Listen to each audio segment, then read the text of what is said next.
despite what President Museveni said, we are distinct and different entity from the NRM. And that is why, if we talk about alliances or the like, UPC should have a right to field its own candidate in any race it so chooses.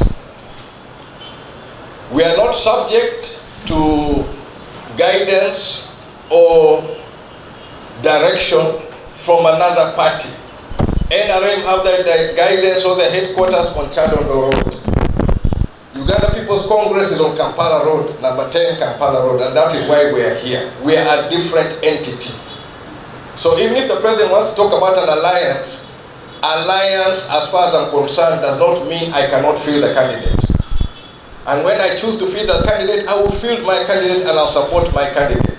And I do not need permission to do so. And that is something which often we're not, or the president does not seem to appreciate, that we are different entities. Uganda People's Congress, all of my members here competed against NRM. In the 4 terms I've served in this Parliament of Uganda, I competed against NRM. I have no problem with competition. And democracy entails that we compete. That is when we have a product which is worthy for the citizens of Uganda. So, I thank the team for nominating Honorable Sarah and for standing up for carrying the party flag and for going and representing us, that, to make it clear that we are not the same thing. We are all Ugandans seeking for a future for Uganda, but we're different entities. I speak only for the Uganda People's Congress. I cannot speak for NRM. I cannot speak for NUP. I cannot speak for FDC. I cannot speak for PFF. I cannot speak for ANT or DP. Mine is the Uganda People's Congress, and that is all I will speak for. So, further to what the President said, as Uganda People's Congress, we welcome constructive engagement. We are not shy to sit down on the table and discuss matters which affect the people of Uganda and put forward our position as to how we feel Uganda should move ahead. In line with that one, as Uganda People's Congress, I sent a framework on which we hope to have discussions, serious, sober discussions, which recognize us as separate entities and have our own right to field our candidates or present our own views.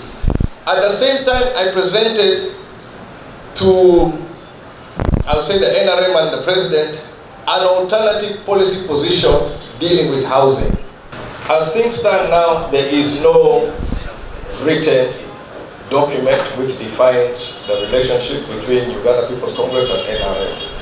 We have had what we may call a loose working alliance, which was informed by what we're coming through. Going forward, we are presenting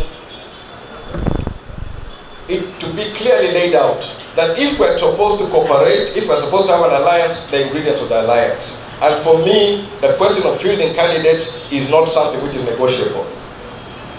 We have gone through a difficult issue. UPC needed to field its candidate with its own program. We were denied that opportunity. So, UPC must field its own candidates if that is, if there's supposed to be an alliance. If the alliance assumes that we cannot field candidates, that is not alliance, that's subjugation. I am not into politics of subjugation. I am ready to speak my truth honestly and openly because I believe I have something to contribute to this country and hence I am ready to engage. So, as it stands now, there is no written document, but we are preparing to have an honest discussion. But what I said even before the campaigns was, I am going to tackle this question on a policy perspective. What I'm going to be doing and what my members I hope will be doing on the floor of Parliament is to give an alternative policy perspective of UPC for the problems which the people of Uganda face. So we're giving our position in any context, whatever the problem comes, we're giving our perspective that if UPC was in government, this is what we would do. And that's why I'm saying that if UPC was in government, we would be able to open up the housing to thousands, hundreds of thousands of Ugandans through the program I have presented or I'm going to present as a document. My understanding, the UPC program is better than any other program in Uganda today.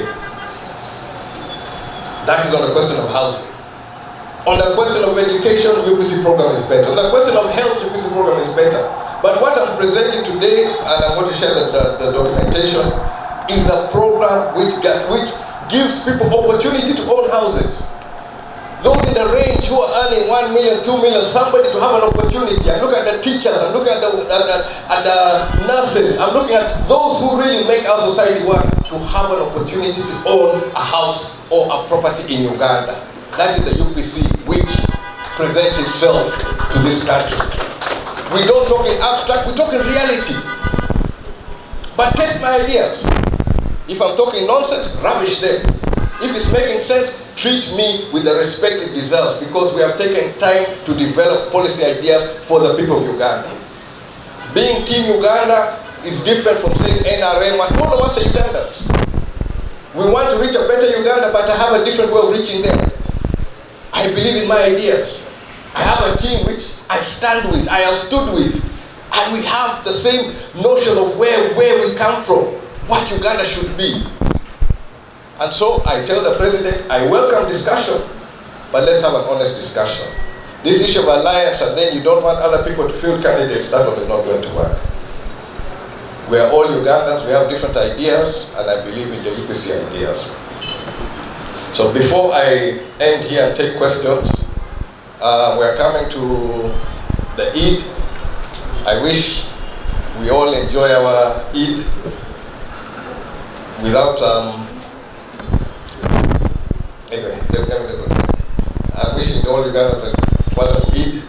I thank my team once again for standing firm and to be clear that Uganda People's Congress is not the NRM, and NRM is not Uganda People's Congress. The 11th Parliament was plagued by corruption, and I have been open on it. I have also I penned a prayer against corruption in Parliament and hope for a Parliament that allows the voice of the citizens of Uganda to come through. So I have not supported the corruption. One of the issues which I've raised repeatedly is that I've been on the National Economic Committee. We failed to present the indebtedness of Uganda even once. We could not present it. But when it's a loan, it does not take very quick to ask for a loan. They ask for the report. But the indebtedness is not there. That is in itself for me is corruption, because we're not given the true picture of where things are and where we hope things to be. So corruption has been there. And it was expected that from the signals which came from Chankwanzi, when he talked about the leadership and questions of corruption, I've been a backbencher. Backbenchers, you don't really have a chance for corruption. But the leadership and things like that, yes, can be affected. So I am glad that some action has been taken, but I am not yet satisfied. This is the first step there. I know both Obote and Taebwa, we've served in Parliament, we have a good relationship. Hence, I have congratulated them, and I hope they'll rise to the role and look at their role as heading the National Assembly of Uganda. I think our former speaker had narrowed it that she had become an activist, and this is an office which is supposed to support NRM. NRM is a subset of Uganda. Well, Speaker of the Parliament, you are the Speaker of the National Assembly of Uganda. All the Ugandans fall within that one. If you come to the gate of Parliament, you see the communities which came together and agreed to form this country which you call Uganda. So you're the Speaker of that. It's a higher office than a political activist supporting a political entity. And it's not going to be the Speaker of the 12th Parliament. There have been parliaments before, there will be parliaments after. I hope that they will be able to handle their role with that view that you are Speaker of the National Assembly of Uganda. It's a very important role. Handle it with a responsibility, with a decorum and understanding. I think both of those members, I have known them, are capable of handling that office. That does not change the issue about UPC having our own points of view. I hope we'll have an opportunity, and these members will give our members a chance to articulate what we believe Uganda should be. Because I believe, and I honestly know that the Ugandan vision is far better than any other which is presentable. So on the question of the housing, I am looking at modular housing, which is basically container-based, and this is targeting people who have jobs. Unfortunately, yes, there are many people who do not have jobs, But the ones who have jobs, there are many who are renting and they get into this cycle where they do not own a property at the end of the day. So I'm targeting those who have jobs. Because you cannot have a program where there's something from nothing. In the reality of economics, there is nothing for nothing. But this is an attainable way, a feasible way in which somebody can actually own property and become the property or the asset profile will improve in that, and the people we've targeted, especially like the teachers, the nurses, the policemen, the soldiers, these are the people who, one, they're very mobile, they can be posted in any part of the country. At the same time, they also need housing. If you go around, you look at the teachers' housing in various schools, you look at police housing, look at the army housing, these are the sort of people who are tackling. But not to be in a government house, but to own. At the end of the day, they own their own property. So that is the vision which UPC has been able to present. And the figures will be available for anybody to cross-check and to show us whether we know what we're doing or we don't.